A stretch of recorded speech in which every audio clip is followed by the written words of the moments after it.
Well, hi, I'm Rick Reiff. Welcome to SoCal Insider. He was downtown's main man, the driving force behind Staples Center, LA Live, and the ambitious plans for an NFL stadium and new convention center. But Tim Leiweke has abruptly departed entertainment giant AEG. Is it back to square one, or simply time for the city to throw in the towel on its bid for an NFL franchise? Also, are fire pits at the beach an endangered species? The AQMD wants to ban them. Is this the way to create a smoke-free environment? Well, we'll debate. But first, Orange County's version of the Poseidon adventure. Some environmentalists and citizens are steamed over a private company's plans to turn ocean water into drinking water. David Nazar, what's the story?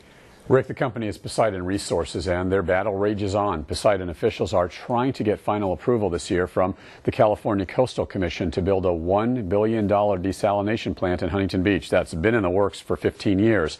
Now, environmental groups, activists, and concerned residents are ramping up their effort to pull the plug on Poseidon's project.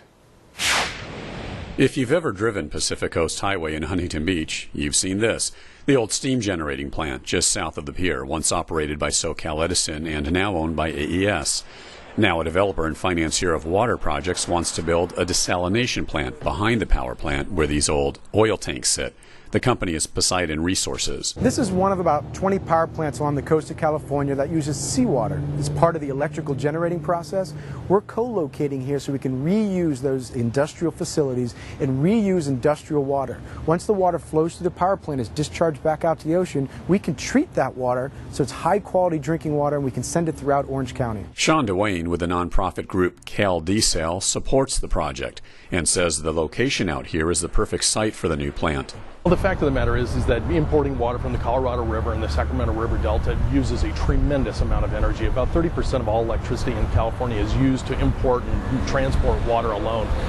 In this case, we're transporting the water a very short distance, a mile offshore, onto this plant. We're going to create drinking water and serve it to the local community. So the offset of energy use is tremendous. That's absurd. You know, this company has lied so many times. We can't believe anything they say. Former Huntington Beach Mayor Debbie Cook is a staunch opponent of the project. Cook says she's concerned about who's going to ultimately pick up the tab for the new desal plant. You cannot make a business case for this project. They are asking us to pay the complete cost of constructing it, basically, by taking these take-or-pay contracts. And they can't sell this without a take-or-pay contract. And we assume the complete risk of this project failing. The taxpayers are on the hook for this project, 100%. Cook says there's a reason why Poseidon is pushing the project to every local water district, trying to encourage them to get on board. They're going to sell bonds that will pay for the construction of this project, but the taxpayer is on the hook for buying the water. So they will produce X number, 50 million gallons of water per day, and we have to buy that water whether they produce it or not. This project is harmful not only to the environment but to our economy, because the cost of water is so much more expensive than imported water or the groundwater that we get from our aquifer. That's not correct. Over the last 20 years, imported water in Orange County has escalated on an annual basis by 6.4%. If that historical annual escalation in cost continues, ratepayers will save hundreds of millions of dollars as a result of building the seawater desalination plant. But at what cost, says Ray Heimstra. Heimstra is an environmentalist with OC Coastkeeper, an organization dedicated to preserving, protecting, and restoring the marine environment coastal watersheds. They must not have read the environmental impact report for their project, so that it details very specific environmental damage that's going to occur. Using the calculations from their environmental impact report, over 500 halibut a year, when you take into account the larvae, not actual halibut, but over 500 halibut a year are going to be taken out by this plant alone. Over 300 white sea bass. But the impact is not in the amount of adult fish that they pull in, it's in the larvae, things like that they pull in. It has a very serious impact. It has a impact on marine species, many marine species, very serious impact, to the point to where the state passed a policy in 2010 that all of the power plants have to quit using the type of technology Poseidon wants to use. In this case, no, there's not going to be any damage to the sea life, the wildlife out in the middle of the Pacific Ocean just off the shore here. Despite Poseidon's claims, Cook and Heimstra and other opponents of the project say they're on a mission to stop the company dead in the water before it gets to the Coastal Commission for approval. They're going to the various water agencies that Poseidon is trying to get support from and and making a lot of noise. In addition, the activists are meeting with community organizations, chambers of commerce, and canvassing neighborhoods, trying to drum up opposition. There's really no need. That's the biggest thing, is there's no need for this water at all. It's really just a scam. Well, the Pacific Ocean is the largest repository of water on Earth, and so if we can tap into that for drinking water, why not? Okay, so Poseidon says its final major hurdle is getting a development permit from the California Coastal Commission, and Rick Poseidon says it expects to receive that final approval by the end of this year, which means groundbreaking on the desal plant could begin by the middle of next year. Okay, David, bottom line, if this plant happens, are water rates going to go up or down?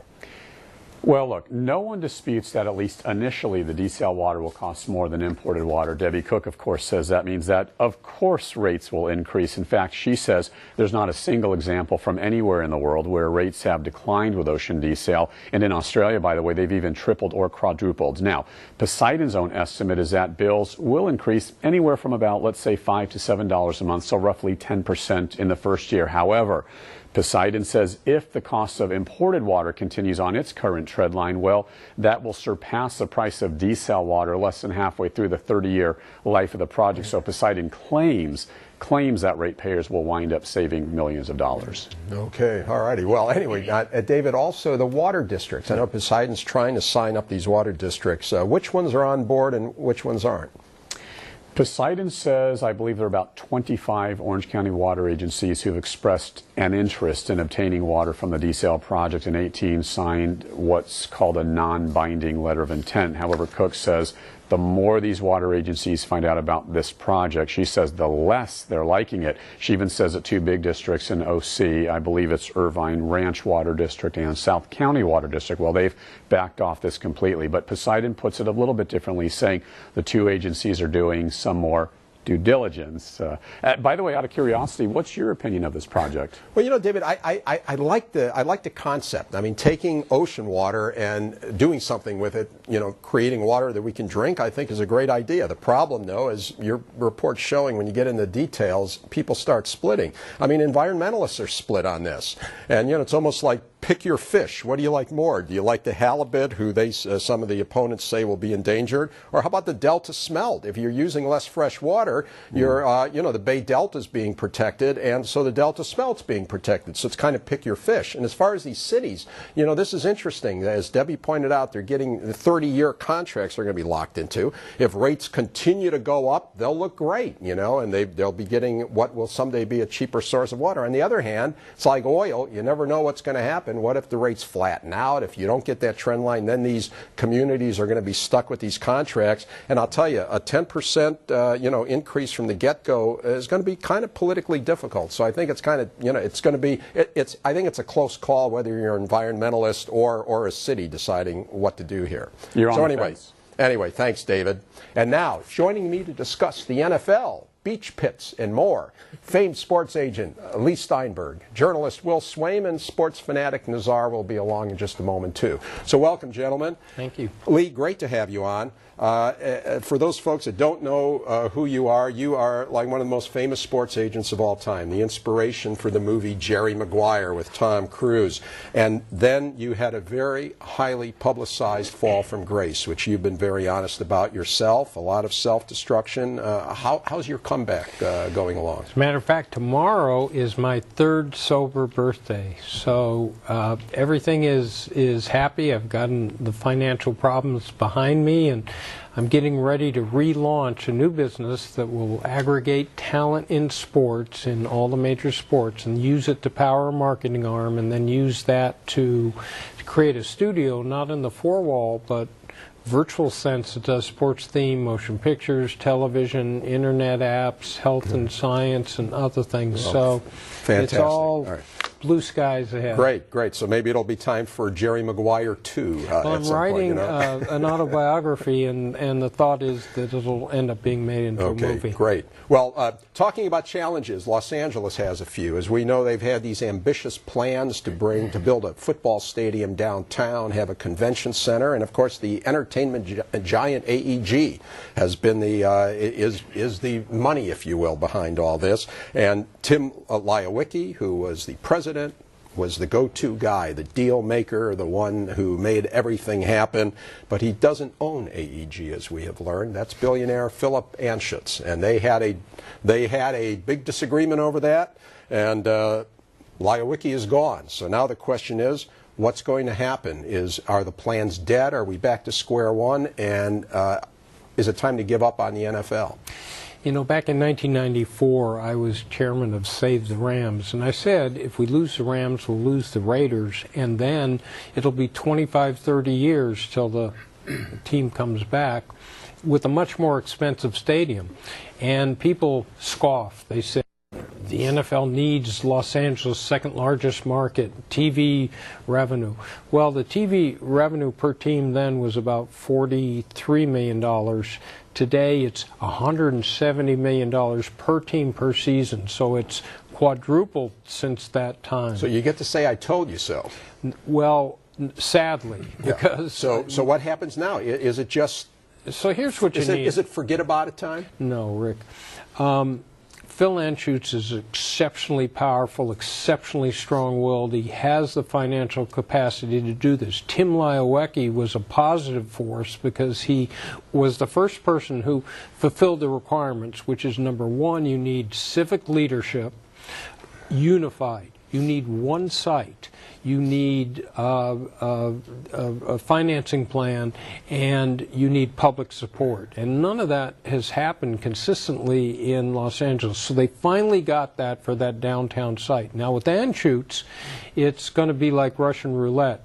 He will either have the power and strength to move this project along, or he'll run head into the NFL's reticence to allow him to, just because he built the stadium, own a big chunk of the team. So you're going to get clash of the titans here. The NFL has groups lining up all across the country that will put public money into projects. Here, we're living just fine. We've got all sorts of alternative things. Okay, and Will, to that point, I mean, does either the NFL or LA need each other? Well, I don't know about need, but that gets to be established, I would argue, voluntarily and privately. And the problem of what we call political leadership or political will is that it always implies some sort of public obligation, taxpayer obligation specifically. And so LA is now saying, this is going to be great. We're going to build the stadium. The NFL will come and it won't cost anybody anything. And they've already talked about, I think buried down in most of the stories that I've seen, a $300 million bond, about, I guess, 25%, maybe 33% of the cost, about a third or a quarter percent of the cost of building the thing. And it's going to be guaranteed. This bond will be guaranteed out of the general revenues, which of course are already problematic. And without getting too far into the weeds, LA's got an unresolved, unfunded pension problem with its cops and firefighters, which are paid out of the general fund, which would be backing this massive stadium. And also, with people either loved or hated Tim because, I mean, he made things happen, and some of the things that he made happen, he had the city and the state waiving environmental restrictions, all these things that we want to protect the environment, but a football stadium, that's different. We're going to waive everything. But we're not talking about the extraordinary vitality this would bring economically. Well, that's the argument for it. To downtown. And Los Angeles can easily support a football team at the highest levels. People buy tickets here that are the most expensive first. We've got the corporate to provide the luxury box. I think the cost to the city will be de minimis compared to the amazing resurgence of downtown. And the fact that, but the fight's going to be Anschutz wanting to own part of a team as the quid pro quo for putting money into the stadium. And an owner such as Jacksonville or Buffalo saying, well, wait a second, we're not just giving up 40%. We don't care what you pay us. Just so you get that picture, back in 1976, Tampa Bay and Seattle came into the league and their purchase price was $16.5 million. Last summer, the Cleveland Browns came for sale. They won't make you forget the Green Bay Packers, right, in their heyday. Their purchase price was over $1 billion. Well, I'll take issue as a guy who spent a long time in Northeast Ohio. The Browns had some great teams, but that was back in the day when I don't think they had helmets back then. But anyway, David, no bigger sports fan than you, no bigger LA sports fan. Are you just dying for football to come back? Well, I don't necessarily know how much I know about desal. No, I shouldn't say that. But I do know that I am a insane Laker fan, Dodger fan. We've got the Clippers, we've got the Angels. There's too much going on here. I take a little bit of issue to what Lee said, only in the sense that you mentioned the Rams and the Raiders. I mean, we're all old enough to remember when Pat Hayden and Vince Ferragamo and Jim Plunkett were playing. I never missed a game back then as a kid, but here's the thing. I remember the news was saying the sky is falling, the Rams are leaving. Wasn't Georgia Frontier, I think, taking the team to St. Louis, if I remember correctly. A day later, no one cared, because we don't miss a beat here. Don't you agree, Will? I mean, there's so many sports venues to go to. There's hiking, there's biking. On a Sunday when I'm hoping Channel 7 doesn't play a game in the morning where it's the Lakers or the Knicks or the Miami Heat, I want to not see sports. I want to get out. So I don't necessarily know if we even need it. I mean, you look at in Sacramento, the Kings, the basketball franchise there, are threatening of moving. The Maloof brothers want to take them out of there. Their mayor, Kevin Johnson, has gone crazy. Great former NBA guard, Phoenix Suns, Sacramento Kings. He's done a massive campaign to keep them. They're now possibly going to go to Seattle. Well, I remember when the Seattle Supersonics left Seattle and became the Oklahoma City Thunder. The Seattle folks went crazy. Here in LA, we really don't care about that. We're lackadaisical. And you raise a really interesting economic point, which is that economists who are very, very smart people agree on very little, but they agree on this, that there is really no economic benefit to building a stadium. There's just not. There's a thing, and you're far smarter than I am on this, so I'll give it to you in a second, I promise. But there is really economic substitution in California. That is the idea that people have limited income. If you don't go to the football game, you're going to go to Disneyland someplace else. Or something. So this is going to take money out of somebody else's pocket. It's not going to generate new income necessarily. It's only 10 home dates. It's like a concert tour is what this is. It's not 162 dates. But here's the point. There were weeks this last season where out of 90 top-rated Nielsen shows, the top 5 were all NFL football. This country's gone crazy. There were estimates that 180 million people were watching football on some weeks.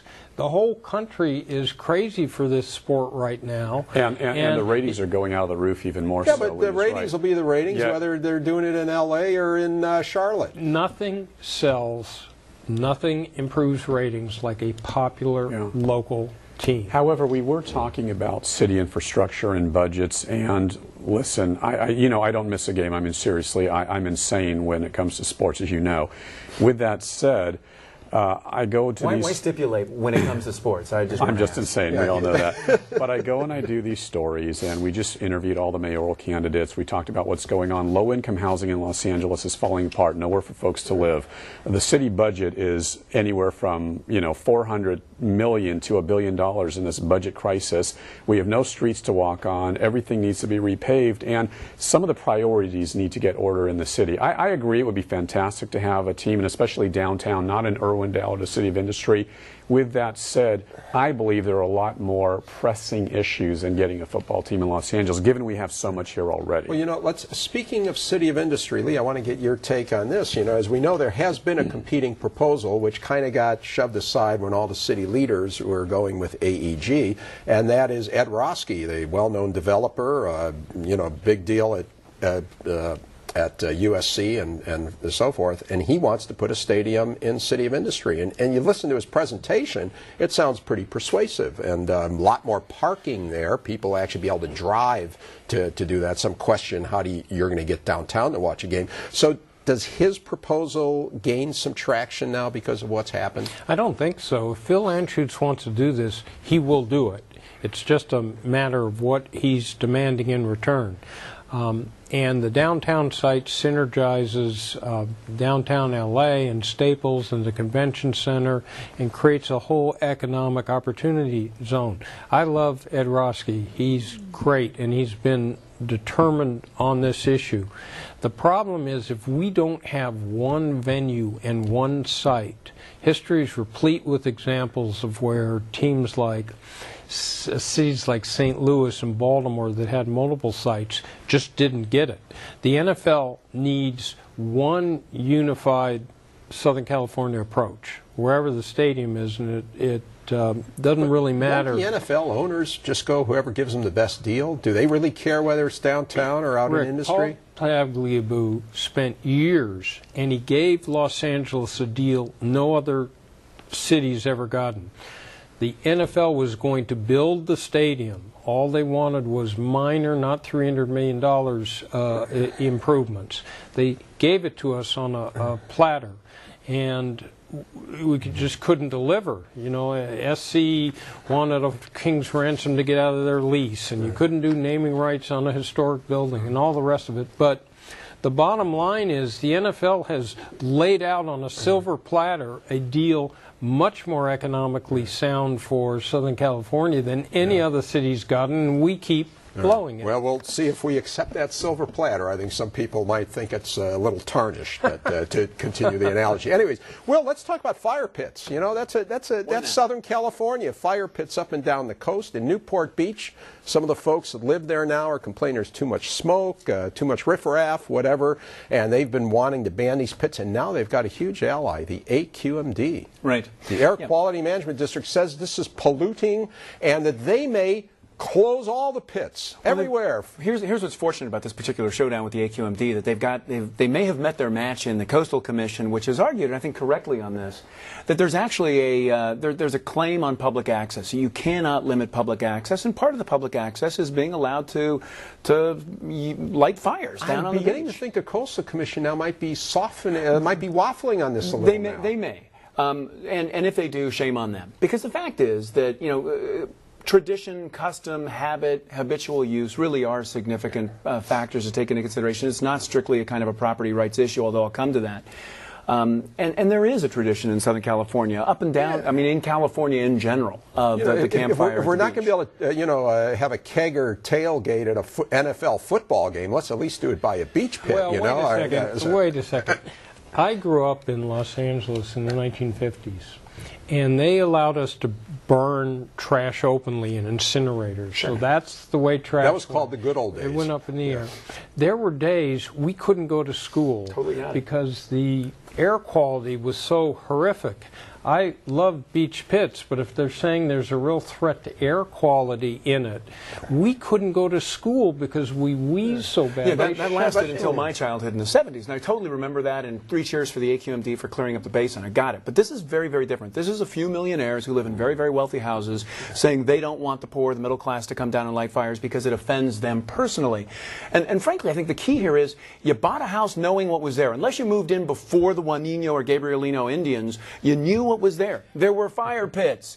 And now to complain about it after you've bought in, I think, is radically unfair. I was kind of surprised, David, that the AQMD jumped on board on this. I smell a deal. I smell some kind of deal that Newport Beach is going to be doing something to please, the AQMD. The deal is with you folks and your hermetically sealed Newport Coast community and all you rich folks who this is a way to keep the people they don't want in the parks out, the homeless people out, get the AQMD involved, say, let's get rid of beach, these... You point to me, Mr. Malibu. Okay, well, thanks a lot. Anyway, good show, guys. You can watch this show and past shows by going to pbssocal.org and clicking on SoCal Insider. My guests have been Lee Steinberg, Will Swaim, and the finger-pointing David Nazar. Thanks for watching. I'll see you again on SoCal Insider.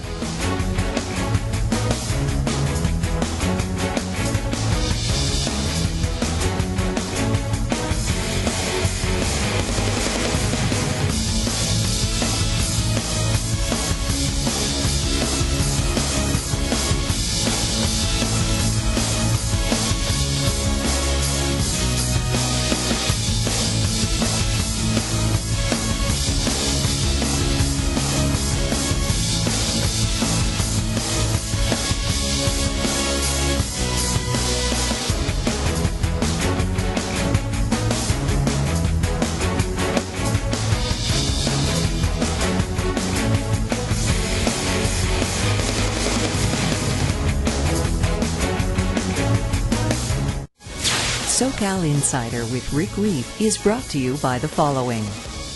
5 Point Communities is a proud sponsor of PBS SoCal. 5 Point Communities is an independent real estate development company with assets under management across California. More information available at www.fivepointcommunities.com.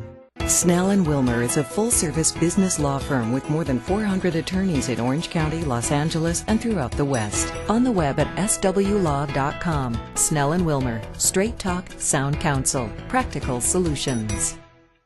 Generous support for this program is provided by Gemini Industries Incorporated, precious metals processors and producers for all major oil companies. Gemini Industries Incorporated is a proud sponsor of PBS and encourages community support for PBS SoCal. A healthy future for you, your family, and your business is why Memorial Care Health System transformed healthcare. Our hospitals, physicians, and outpatient centers keep patients healthy and care for them when they're not. Memorial Care, one healthcare system leading the way. Stem cells are showing great promise for the treatment of disease and injury.